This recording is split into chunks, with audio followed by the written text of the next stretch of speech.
Kom ons maak ons oë toe en dan bid ons saam. Ons almagtige God, Hemelse Vader, Here, ons dankie en ons loof en prys U dat U ons ook deur hierdie week gedra het tot hier toe, dat ons deur hierdie week ook sover kon leer oor die werking van die Heilige Gees in ons harte.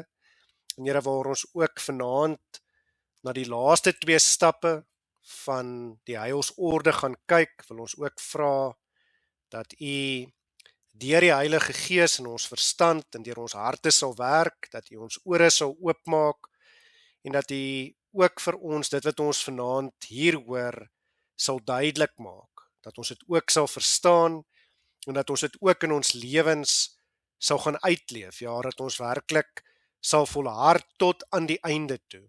Here, ons vra daarom, spreek nou tot ons, want ons die kinders wil graag luister en ons vra dit en bid dit alles as dit U wil is in U groot en heilige naam, in die naam van Jesus Christus. Amen. Ek wil weer vanaand begin deur vir ons tema vir hierdie Pinkstertyd net weer te gee. En ons tema is natuurlik die 8 stappe van die heilsorde, of so 'n bietjie langer gesê, hoe die Heilige Gees ons deel maak van die heils- of reddingsweldade van God in en deur Jesus Christus. Ek wil ook net weer so kortliks na die vorige aande terugverwys. Die stappe wat ons reeds behandel het, eerstens het ons gekyk na roeping.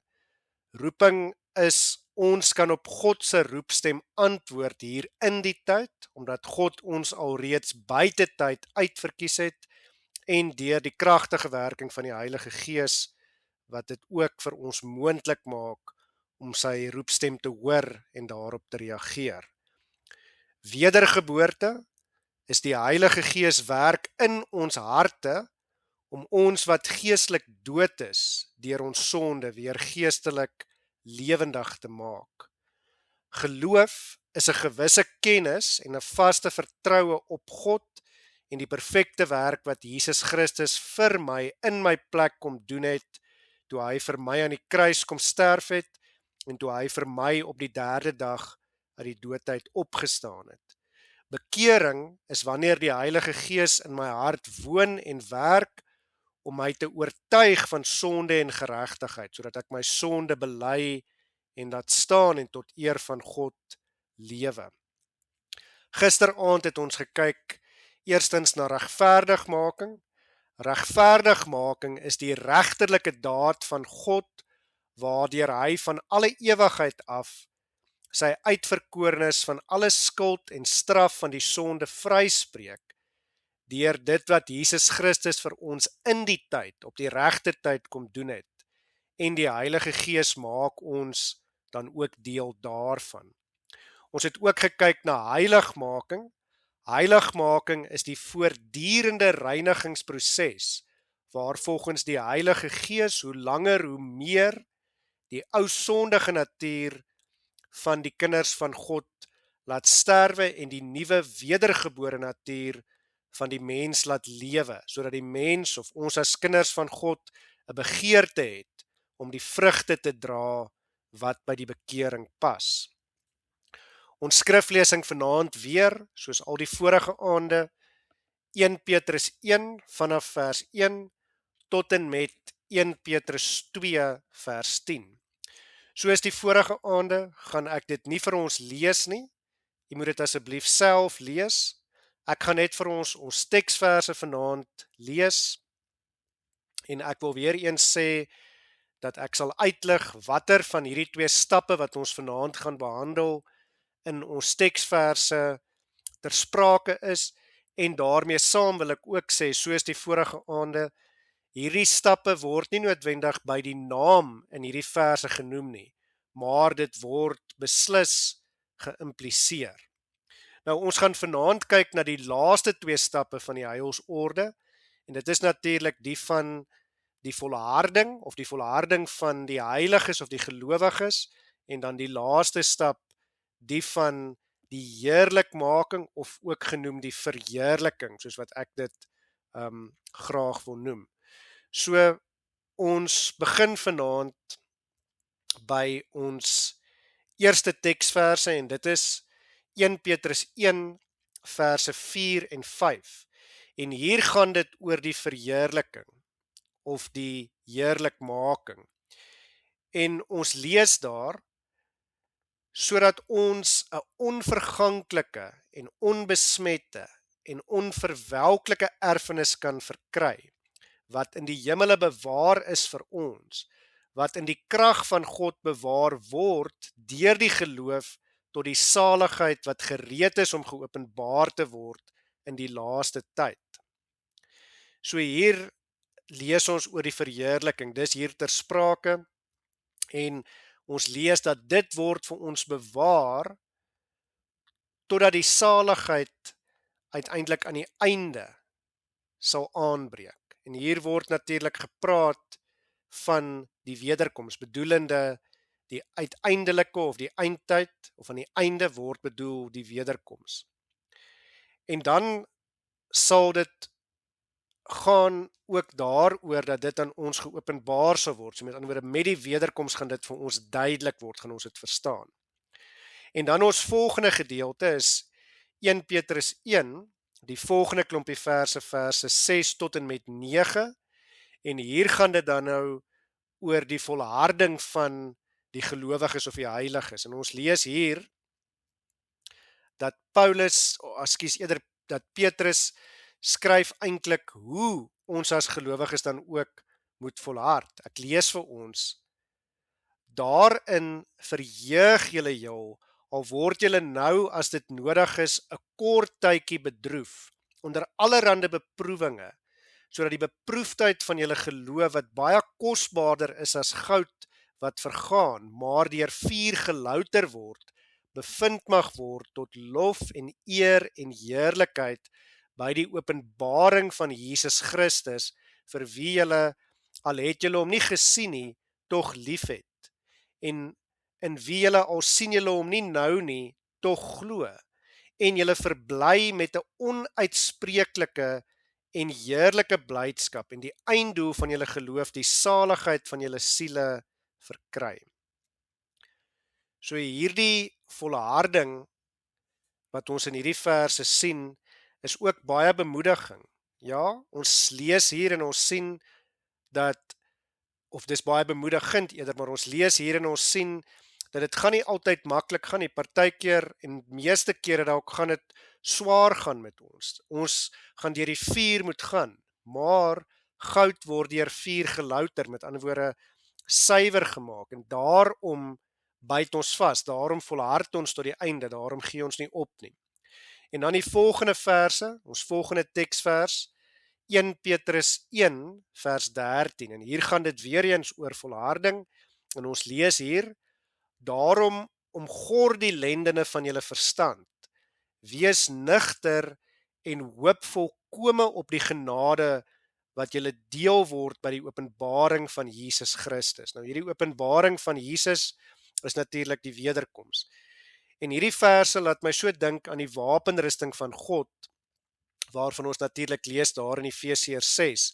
Wanneer ons daardie gordel, daardie beld van die waarheid om ons lyf vastrek, wat al die ander wapenrusting bymekaar hou, dan sê ons is gereed om stryd te voer. Ons gaan beklei en ons gaan nie moed opgee nie, en ons krag kom van God af. En dan die volgende vers, ons volgende teksvers 1 Petrus 1 vers 21, en hier gaan dit oor die verheerliking. Hier sien ons dat die woord heerlikheid gebruik word, en ons lees hier: Julle wat deur hom glo in God wat hom uit die dode opgewek en hom heerlikheid gegee het, sodat julle geloof en hoop op God kan wees. So hier word gepraat van die verheerlikte liggaam wat Jesus gekry het toe hy uit die dood uit opgestaan het. So met ander woorde, omdat God die heerlikheid aan God die Seun, aan Jesus Christus gegee het, daarom kan ons ook deur die Heilige Gees by die wederkoms deel gemaak word daarvan, want ons is in en deur Christus oorwinnaars. Ons word deel gemaak van dit wat hy gedoen het. En dan ons laaste teksvers vir vanaand in 1 Petrus 2, of ons laaste teksverse, verse 4 en 5. En hier gaan dit weer oor volharding en ons lees hier: Kom na hom toe, die lewende steen wat deur die mense wel verwerp is, maar by God uitverkore en kosbaar is. En laat julle ook soos lewende stene opbou tot 'n geestelike huis, 'n heilige priesterdom, om geestelike offers te bring wat aan God welgevallig is deur Jesus Christus. So deel van hierdie volharding is dat ons opgebou word en mekaar opbou. Deel van hierdie volharding is dat ons soos konings en priesters en profete offers, geestelike offers dan ook aan God bring sonder ophou uit dankbaarheid. Ons bly volhard tot die einde. So ons sien hier, en jy sal dit seker ook opgemerk het, dat baie van die verse wat ons vanaand ook hier as teksverse gebruik, is dieselfde verse wat ons in die vorige aande ook gebruik het wanneer ons gepraat het van bekering en heiligmaking. En dit is omdat dit alles so natuurlik aan mekaar verbind is. Nou geliefdes in ons Here Jesus Christus, volharding en verheerliking het soveel ook met mekaar te doen en is so aan mekaar verbind, hierdie laaste 2 stappe van die heilsorde, dat baie mense verkies om dit as een stap uiteindelik te hanteer, dat ons sal volhard tot die einde toe en dat die beloning in 'n sekere sin dan is, nie dit wat ons verdien nie, maar die beloning van dit wat Jesus vir ons gedoen het, dat ons ook soos hy verheerlikte liggame sal kry met die aanbreek van die wederkoms. Maar volharding beteken natuurlik dat jy iets moet aanhou doen, dat jy nie moet opgee nie, dat jy nie moet ophou nie, dat jy moet deurvoer en dat jy dit tot die einde toe moet bly doen. Die Engelse woord sê dit vir my eintlik beter en dit is die woord commitment. Nou 'n definisie van volharding wat ons vir mekaar sou kon sê van Christelike volharding is volharding van die gelowiges of van die heiliges, en gelowiges en heiliges is natuurlik sinonieme, is God laat 'n ware kind van hom aan hom getrou bly, met ander woorde aan hom bly glo, sodat die kind van God nie verlore gaan nie. En dit beteken nie dat daar nie 'n enkele struikeling of 'n sonde sal wees nie. Daar sal wees, maar dat daardie keer wanneer ons val in die sonde, daardie struikelinge van die kind van God, sal die kind van God so diep bedroef, hartseer maak, dat hy uit sy sonde uit sal opstaan en dit voor God sal bely, dat hy dit sal laat staan en dat daar by hom 'n begeerte sal wees om nie meer sonde te doen nie, maar om tot eer van God te leef, en dat hy uit sy sonde uit en sy foute uit ook sal leer en volgende keer beter sal doen, sodat hy die eer aan God kan gee. So as ons eerstens dan nou praat oor volharding, dan kan ons dalk vir mekaar vra, maar wat is die doel van volharding? En die doel is dat ons volle geloofsekerheid sal kan hê en sal kan sê en sal kan glo, saam met byvoorbeeld Jesaja 43 vers 1, dat ek 'n uitverkore en 'n wedergebore kind van God is. En dat ons verder sal kan sê, ons hemelse Vader het my in sy groot uitverkiesende liefde en genade na Jesus Christus toe getrek, saam met gedeeltes soos Johannes 6 vers 37 en 44. En dat ons verder sal kan sê, hy het my na hom toe getrek, dit is Christus, sodat ek hom kan aanneem as my verlosser en my saligmaker, soos wat byvoorbeeld Johannes 1 vers 12 en verder vir ons dan ook duidelik maak, en dat dit die Heilige Gees is wat my verseker dat ek 'n kind van God is, soos wat Romeine 8 vers 1 dit vir ons duidelik maak. Wat vir ons sê, ek het reeds die ewige lewe, omdat die Heilige Gees my oortuig ek is 'n kind van God. En ons kan dit ook weet dat ons reeds die ewige lewe het, want gedeeltes soos Johannes 6 vers 47 en ook 1 Johannes 5 vers 11 tot 13 maak my dan verseker daarvan dat ek nooit verlore kan gaan tot in ewigheid nie, omdat die Here my uitverkies het, omdat ek sy kind is, soos wat dit verder ook vir my duidelik gemaak word in gedeeltes soos Johannes 10, daar by vers 28, waar ons sien, hy is die goeie herder en niks kan ons uit sy hand uittrek nie. Wat belangrik is ons moet weet, Ons leef in die tyd van die alreeds, maar die nog nie.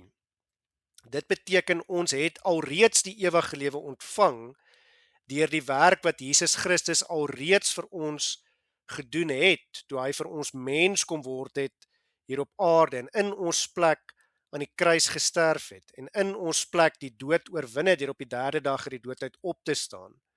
Maar ons leef ook in die tyd van die nog nie. Ons is nog op pad om daardie prys in die volheid te ontvang.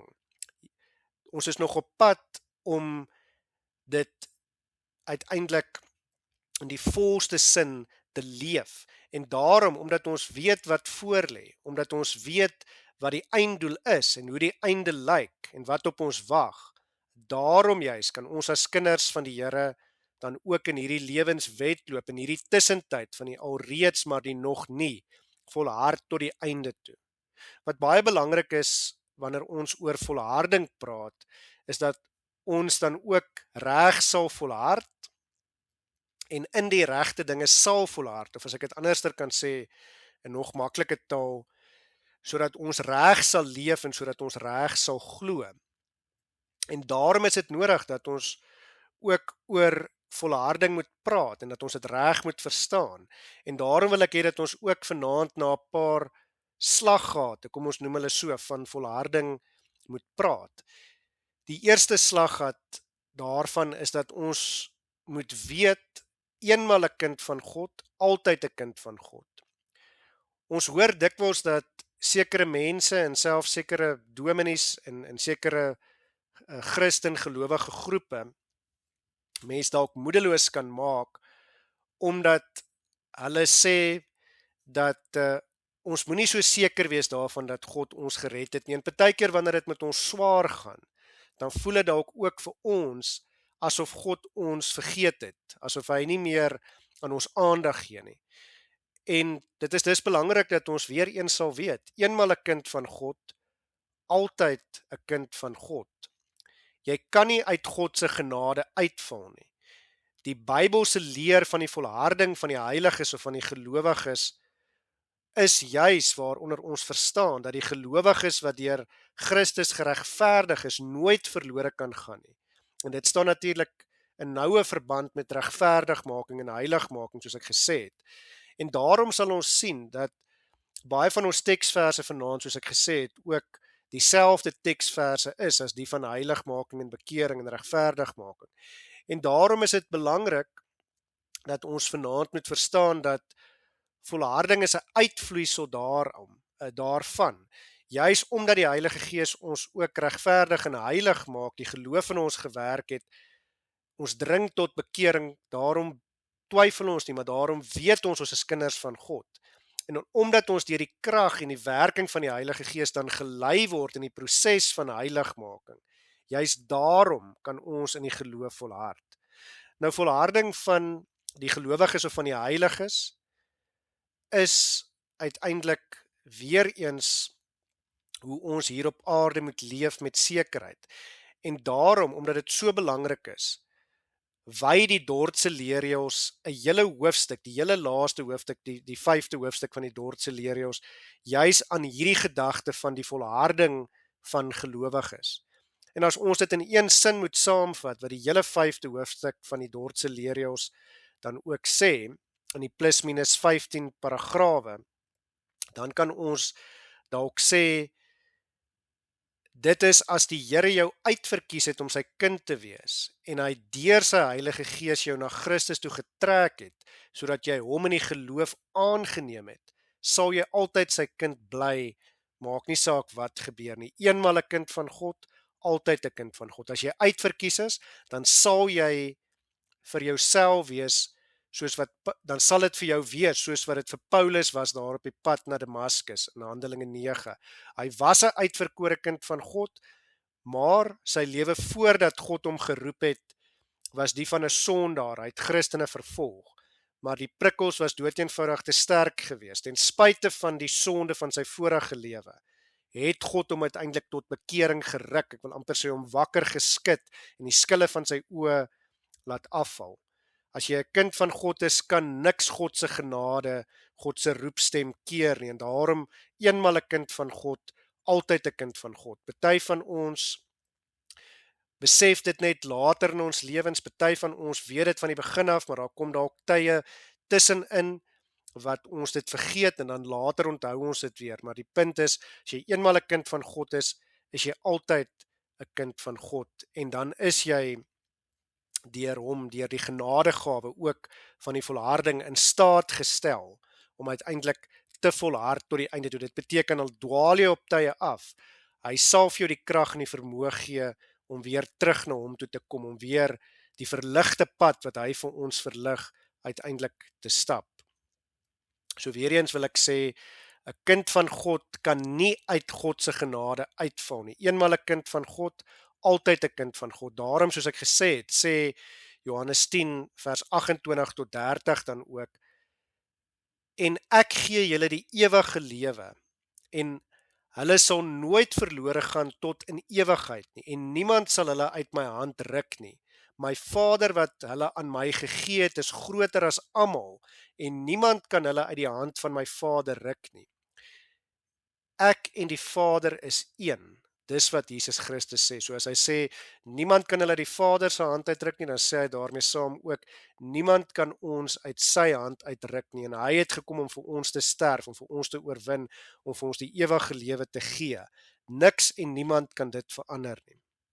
Nou ongelukkig is dit so, soos ek gesê het, dat daar sommige mense is wat sê, dat daar is ook iets soos 'n prysenswaardige twyfel of 'n nederige twyfel, dat ons nie altyd so seker moet wees van onsself nie.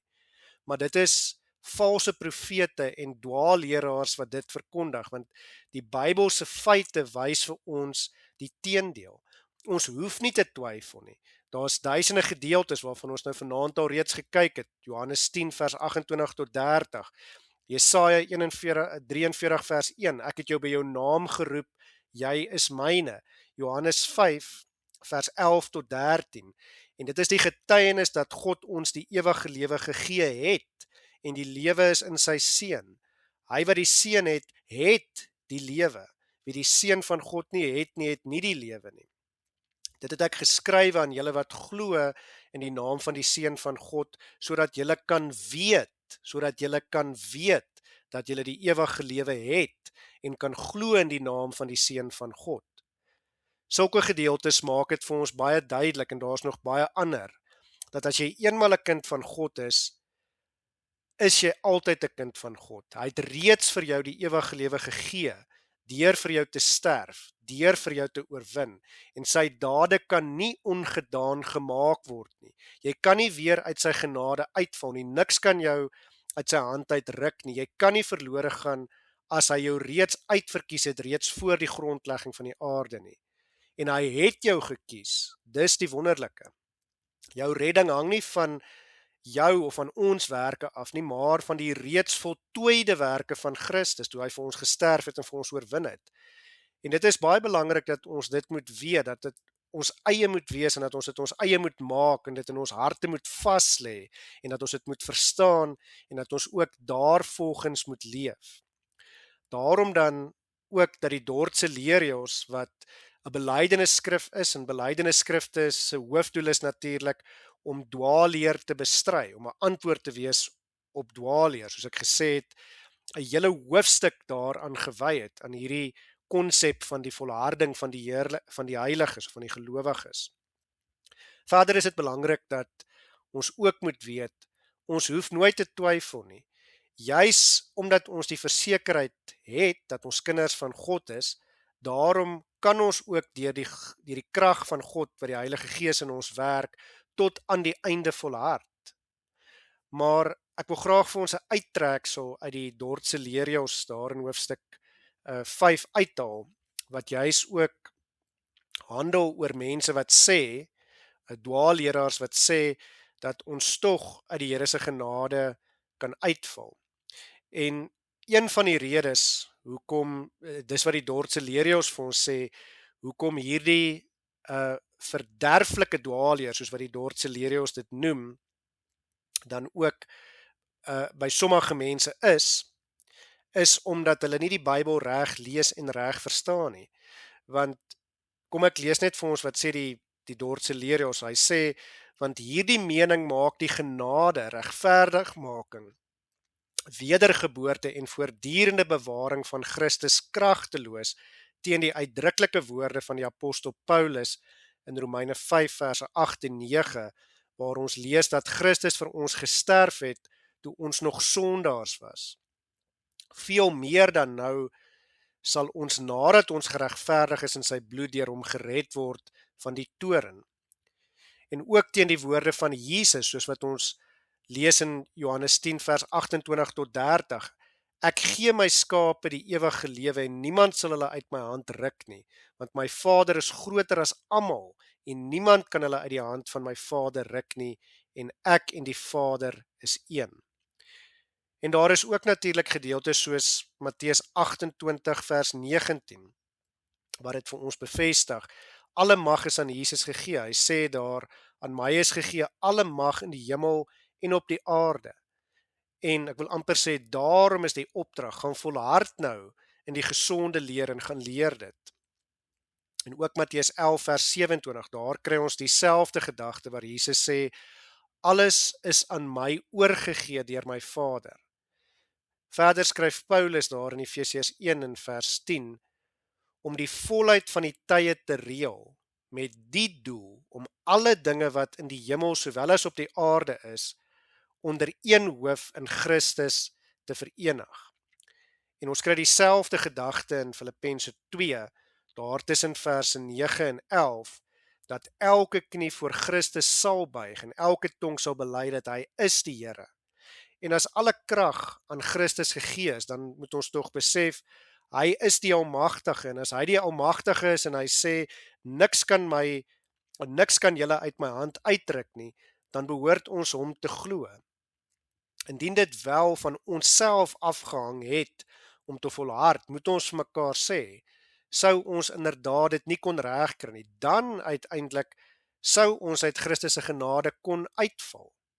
En sal ons nie daarin gebly het nie, maar omdat dit nie van ons afhang nie, maar van God. Daarom bely ons dan ook saam met die Dordtse Lerios dat dit glad nie kan gebeur nie. Nog 'n uittreksel uit die Dordtse Lerios uit daar in hoofstuk 6 in hoofstuk 5, paragraaf 6 is die volgende. Ek lees dit vir ons.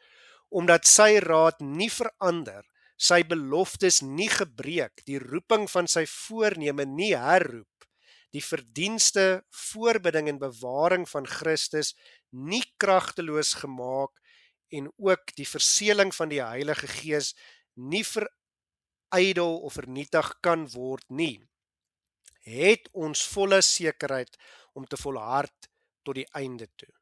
Jy sien, ons hoef dus nooit te wonder of ons nie maar tog uit God se genade kan uitval nie, of God nie maar tog, wanneer dit met ons sleg gaan, van ons vergeet het nie.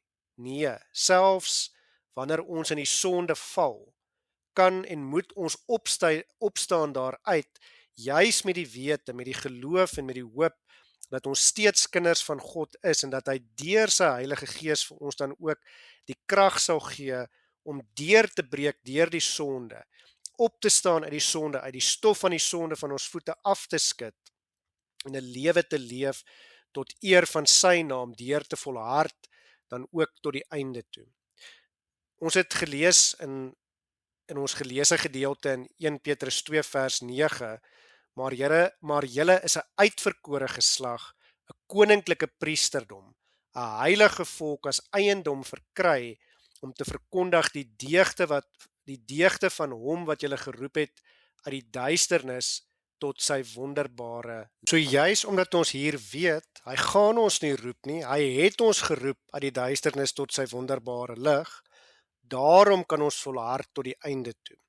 In die Dordtse Lerios, nog steeds daar in hoofstuk 5, in paragrawe 9 en 10, word vir ons 'n aantal redes gegee, hoekom ons dan ook volle geloofsekerheid kan hê, sodat ons sal volhard tot die einde toe, as uitverkore kinders van God, en hoekom ons volle sekerheid sal hê of kan hê, dat ons ook, omdat ons uitverkore kinders van God is, die ewige lewe sal ontvang. Ek wil vir ons net op die 3 belangrikstes wys. Die eerste ene sê ons grond ons sekerheid op die beloftes van God in sy woord. En ons het gelees in die gedeeltes wat ons vanaand gelees het ook van hierdie beloftes in 1 Petrus 1 vers 23, 24 en 25 word ook vir ons gesê, God se woord is die waarheid en hou stand tot in ewigheid. En God het homself reeds aan ons bewys as die getroue verbondsgod. En in die besonder toe hy sy seun gestuur het om vir ons te kom sterf en vir ons te kom oorwin. So daarom kan ons aan God se beloftes vashou en kan ons het al reeds gesien dis waar. En daarom kan ons weet die res sal ook waar wees.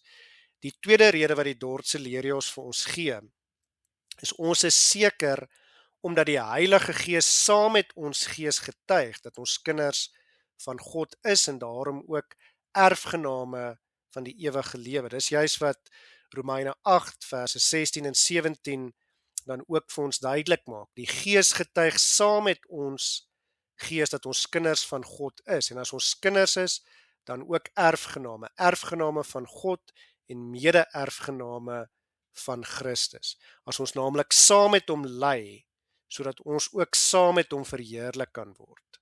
So dis belangrik, ons moet besef, deel van volharding is om swaar te kry. Dit gaan nie altyd maklik wees nie. Maar deur dit alles maak die Heilige Gees ons dan ook deel van hierdie weldade van God in Christus Jesus. So Christus het volhard en daarom word ons ook in staat gestel om te volhard. Christus het oorwin en daarom maak die Heilige Gees ons ook mede-oorwinnaars in en deur Jesus Christus. En dan die derde rede, ons versekerdheid spruit ook nie uit ons versekerdheid spruit ook uit die heilige en die ernstige strewe na 'n goeie gewete en goeie werke wat ons in onsself ontdek. Nou wat sê hierdie gedeelte eintlik as ek dit in makliker taal kan sê? Dit sê eintlik vir ons hierdie derde punt wat ek genoem het, as ons die vrugte dra wat by die bekering pas, dan het ons ook daardeur versekering dat ons kinders van God is. So met ander woorde, omdat ons besig is om vrugte te dra, goeie werke te doen, en omdat daar 'n begeerte in my hart is om goeie werke te doen, daarom weet ek is 'n kind van God. Of nog makliker gesê, die feit dat ek 'n begeerte het om goeie werke te doen, is die versekering dat die Heilige Gees besig is om in my te werk. En daarom weet ek, as die Heilige Gees in my werk, is ek 'n kind van die Here. Die Heilige Gees maak my dus so, dit is juist hoe hy my deel maak van die heilsweldade van God in en deur Jesus Christus. Maar vanaand wil ek ook hê dat ons daaraan moet dink, hoe vreeslik moet dit wees as ons nie geglo het nie, as ons moet twyfel. Ons het gepraat oor mense wat dink dat ons eerder moet nederig wees en nie moet sê dat ons definitief gered is nie, dat ons nie hulle sal sê so verwaand moet wees of so selfversekerd moet wees nie. Maar ek wil hê dat ons vanaand mooi daaroor moet dink. Dan is so iemand wat so redeneer van absoluut niks in hierdie wêreld seker nie. En daarom sê gedeeltes soos die Dordtse Leerjos hoofstuk 5 paragraaf 10 byvoorbeeld, ek wil weer vir ons 'n uittreksel daaruit gee, dat ons ook as die uitverkorenes van God in hierdie wêreld, hierdie vaste troos dat hulle die oorwinning sal behou en hierdie onfeilbare pand van die ewige heerlikheid nie sou besit nie, dan sou hulle van alle mense die elendigste van almal wees. So as ons nie glo dat ons verkies is nou alreeds en dat ons weet ons is God se kinders nie, dan is ons werklik die elendigste van alle mense.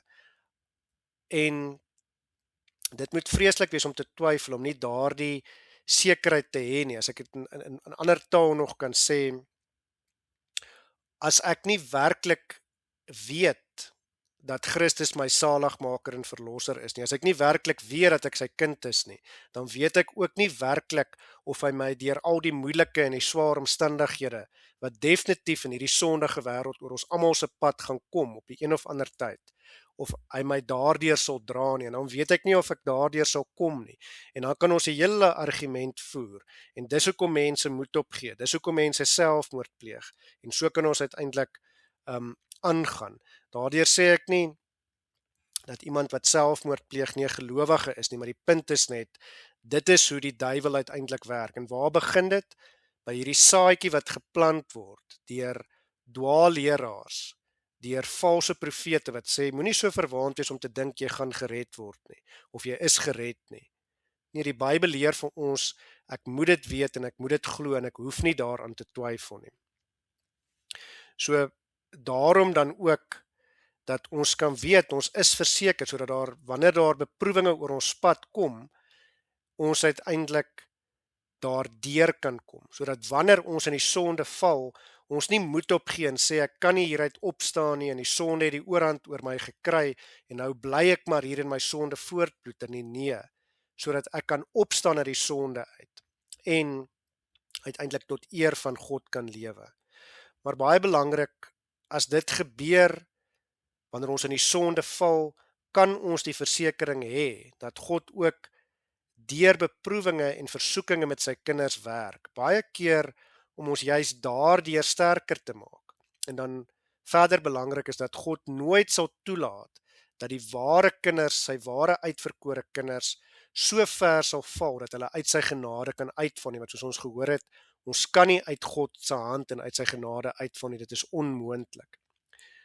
Nog 'n uittreksel uit die Dordtse Leerjos hoofstuk 5 uit, stel dit vir ons so: wanneer God se uitverkorenes in sonde val, vernuwe hy hulle sekerlik en effektief deur sy woord en gees tot bekering, sodat hulle oor die bedrewe sondes van harte en tot God bedroef is en vergifnis in die bloed van die middelaar deur die geloof met 'n gebroke hart en gees begeer, soos wat Dawid dit ook smeek in Psalm 51.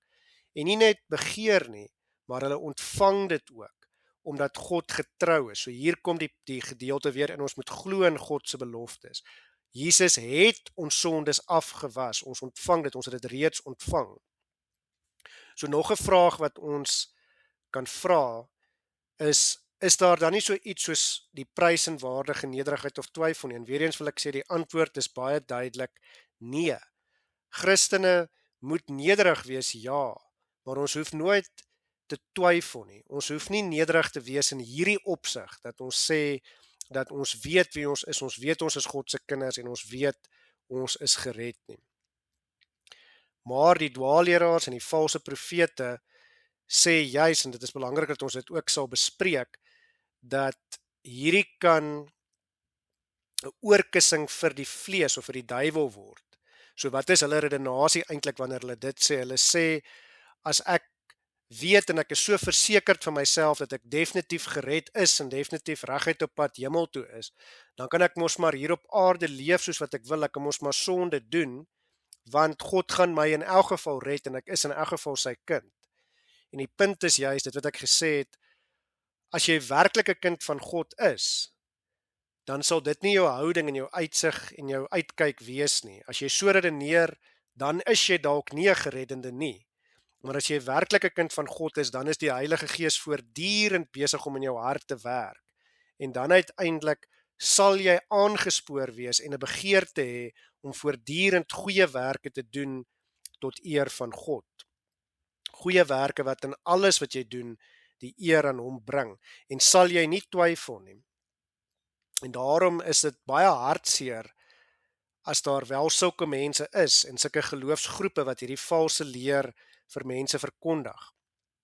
En dan kan ek maar weer sê, dis geen wonder nie dat die vergadering van die Dordtse Leerjous, die kerkvaders, 'n hele hoofstuk aan hierdie dwaalleer gewy het om daarop te reageer en dit uiteindelik uit die Bybel uit verkeerd te bewys. En daarom lees ons dan ook hier in die 5de hoofstuk waar dit gaan oor die verwerping van die dwalinge in die 6de paragraaf dat gesê word, dat die mens wat so redeneer, met ander woorde, mense wat sê dat ons moet twyfel en ons nie sekerheid kan hê nie, of nie sekerheid moet hê nie, van hulle word gesê, die krag van die goddelike genade en die werking van die inwonende gees ken hulle nie, om hierdie sogenaamde prysenswaardige twyfel dan uiteindelik te wil voorstaan nie.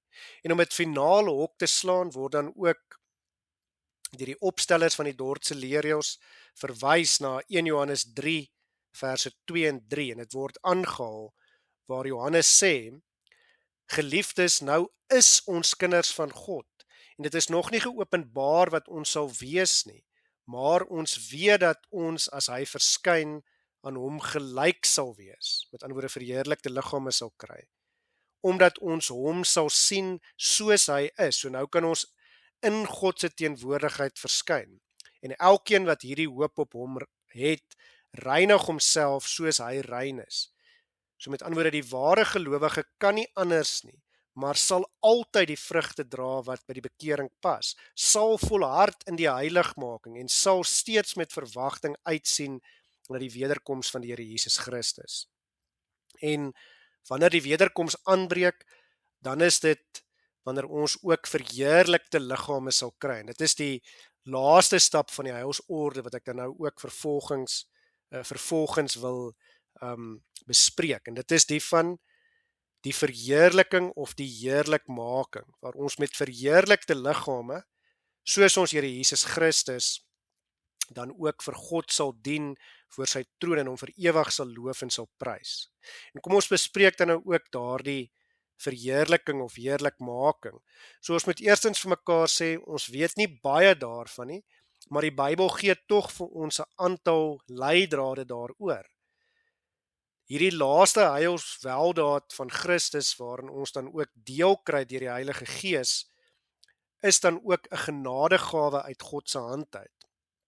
En dit is ook, soos al die ander weldade, alleenlik moontlik, omdat Jesus Christus vir ons mens kom word het en vir ons oorwin het deur die straf vir ons aan die kruis te dra en op die 3de dag uit die dood uit op te staan. Ook hierdie laaste stap sal ons deel gemaak word deur die Heilige Gees by die wederkoms. Soos die Heilige Gees ons deel gemaak het van al die ander stappe van die heilsweldade, so sal hy ons ook deel maak daarvan by die wederkoms. Met ander woorde, wat sal gebeur? Hy sal ons liggame verander wanneer die wederkoms plaasvind en wanneer die grafte oopgaan, wanneer die lewende en die dode Jesus sal sien kom op die wolke, sodat ons uiteindelik hom ook sal ontmoet. Nou die verheerliking sal dis plaasvind wanneer die wederkoms aanbreek, en soos ek gesê het, wanneer die grafte oopgaan en die dooies weer lewend word, en op daardie stadium sal ons almal verheerlikte liggame kry. Nou Paulus maak ook melding van hierdie verheerlikte liggaam, en hy skryf daar in 1 Korintiërs 15 in verse 35 tot 53 daaroor. En ek gaan nie vanaand alles vir ons lees nie. Ek het Sondag wat verby is ook daarna verwys, maar ek wil net sekere verse vanaand vir ons uitlig. Daar in vers 37 van 1 Korintiërs 15 sê Paulus, jy saai nie die liggaam wat sal word nie, maar 'n blote korrel, byvoorbeeld van koring of van iets anders. So hieruit kan ons die afleiding maak, hierdie verheerlikte liggaam wat ons gaan kry, gaan soveel meer wees as wat ons aardse liggaam nou hier op aarde is. En dan in vers 30 skryf hy dan verder, en daar is hemelse liggame en aardse liggame, maar die heerlikheid van die hemelse is anders as die van die aardse. Nou dit laat my onmiddellik dink maar in die Ou Testament, daar waar byvoorbeeld Moses en later Elia aan God verskyn het, moes hulle gesigte vir hom verberg, want God se heerlikheid sou hulle verteer het as gevolg van hulle sondigheid. En daarom is dit nodig dat ons ook hemelse verheerlikte liggame sal kry.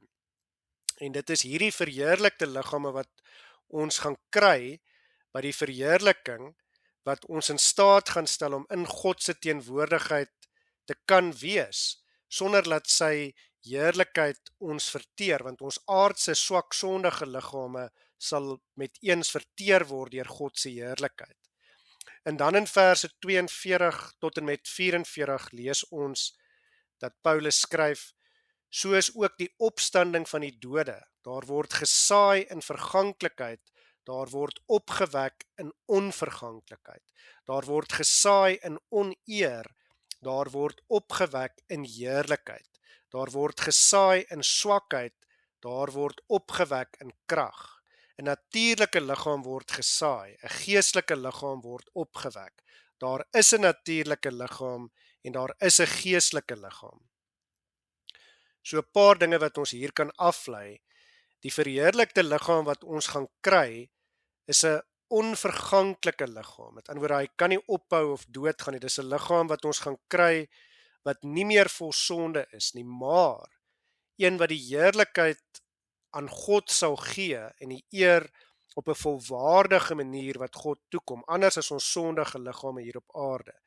Nie meer 'n swak liggaam nie, maar 'n liggaam van krag. Dis nie meer net 'n vleeslike liggaam nie, maar ook 'n geestelike liggaam. En ons moenie die fout maak wanneer ons hierdie vers lees om te dink dat ons nie ook 'n vleeslike liggaam en vleeslik sal hê en vleeslik sal opstaan nie. Die res van die Bybel maak dit vir ons duidelik. Ons gaan ook vleeslik opstaan. Maar hierdie liggaam is soveel meer as net 'n vleeslike liggaam. Dis ook 'n geestelike liggaam. En dan sê verse 39 en verder vir ons daar in 1 Korintiërs 15, en soos ons die beeld van die aardse gedra het, so sal ons die beeld van die hemelse dra. En dan die laaste klompie verse 51 tot 54 sê: kyk, ek deel julle 'n verborgenheid mee. Ons sal wel nie almal ontslaap nie, maar sal almal verander word in 'n oogwink by die laaste basyn. Want die basyn sal weer klink en die dode sal onverganklik opgewek word en ons sal verander word. Want hierdie verganklike moet met onverganklikheid bekleed word en hierdie sterflike moet met onsterflikheid bekleed word. En wanneer hierdie verganklike met onverganklike bekleed is en hierdie sterflike met onsterflikheid bekleed is, dan sal vervul word die woord wat geskrywe is: die dood is verslind in die oorwinning, ensovoorts. So weer eens, hierdie verheerlikte liggaam wat ons sal ontvang, sal juis nog 'n bewys wees dat Jesus die oorwinnaar is, dat hy die dood oorslaan het. En ons sal daarom saam met hom uiteindelik ook verheerlikte liggame kry, want die Heilige Gees maak ons deel van die weldade van God in Jesus Christus. Wat iets is wat vir my in hierdie gedeelte opvallend is, 'n gedagte wat ek al baie gehad het, is wanneer ons hierdie gedeelte lees, dan sien ons uiteindelik dat almal sal opgewek word met verheerlikte liggame. Ongeag of jy gered is of nie gered is nie, maar hier sê Paulus, ek deel julle 'n verborgenheid mee. Ons sal nie almal ontslaap nie, sê hy, maar ons sal almal verander word. Met ander woorde, soos ek gesê het, gelowiges en ongelowiges sal hierdie verheerlikte liggame kry. En dit laat my persoonlik, dis nie iets wat die Bybel sê nie, maar dis my persoonlike gevolgtrekking. Met hierdie verheerlikte liggame sal ons, wat die kinders van God is, vir ewig voor God se troon wees. Sy heerlikheid sal ons nie verteer nie en ons sal hom waardig soos wat dit hom behaag met hierdie verheerlikte liggame loof en prys. Maar hierdie onverganklike verheerlikte liggaam, dit sal baie slegte nuus wees vir die ongelowiges, want hulle kry ook hierdie liggaam en hulle gaan hel toe. Dit beteken hulle sal vir ewig daar in die poel van vuur en swavel saam met die valse profeet en die Satan uiteindelik brand. En dis 'n liggaam wat nooit sal kan ophou brand nie, want dit is 'n onverganklike liggaam. So goeie nuus vir die gelowige, vir die kind van die Here, maar baie slegte nuus vir die ongelowige. Maar dan kan ons ook tweedens vra wanneer ons praat oor die verheerliking, hierdie verheerlikte liggame, hoe sal hierdie liggaam dan lyk en wat gaan gebeur wanneer ons dit ontvang? Nou weer eens moet ons sê ons weet nie presies nie. Dis nie noodwendig nodig dat ons hoef te weet nie. Petrus skryf in 2 Petrus 1 in verse 3 tot 4. Ek lees vir ons: Immers sy goddelike krag het ons alles geskenk wat tot die lewe en godsvrug deur die kennis van hom wat ons geroep het deur die heerlikheid en deeg waardeur hy ons die grootste en kosbaarste belofte geskenk het, sodat julle daardeur deelgenote kan word van die goddelike natuur, nadat julle die verdorwenheid ontvlug het wat deur die begeerlikheid in die wêreld is. So belangrik wat ons hier sien, is ons sal ook 'n deel kry aan die goddelike natuur. Hoe wonderlik is dit nie om daarna uit te sien? En dan 'n verdere antwoord hierop is miskien Romeine 8 vers 18 waar ons lees, Paulus skryf, want ek reken dat die lyding van die teenwoordige tyd nie opweeg teen die heerlikheid wat aan ons geopenbaar sal word nie. En dit sluit hierdie verheerlikte liggaam natuurlik in wat ons sal ontvang.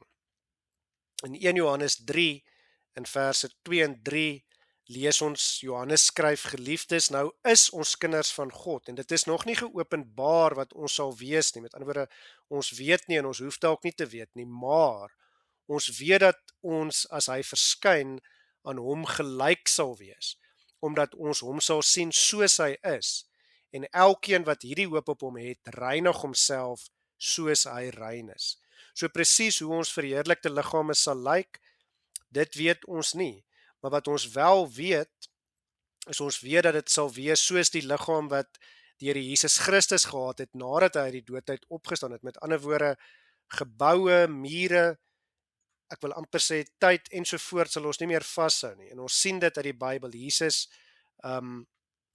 verskyn aan sy disippels daar in die bovertrek, deur die mure en die deur wat toe was en gesluit was, en dan daarna verdwyn hy weer. Hy verskyn op die pad van Damaskus aan Paulus. Hy verskyn aan die Emmausgangers op die pad na Emmaus, maar dan verdwyn hy weer.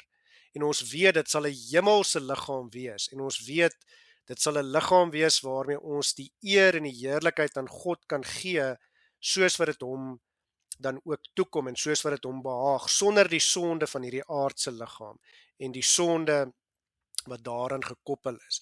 En daarom sien ons dan ook uit na die ewige lewe.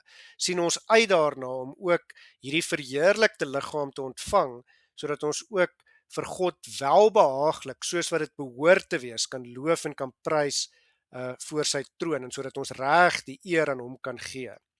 En wat 'n wonderlike voorreg is dit nie, dat ons ook uiteindelik daarna kan uitsien, en dat God deur Jesus Christus dit alles vir ons moontlik gemaak het, en dat die Heilige Gees ons dan ook deel maak daarvan. Ek wil vir ons afsluit deur vir ons te lees uit Romeine 8 uit, daar vanaf vers 29.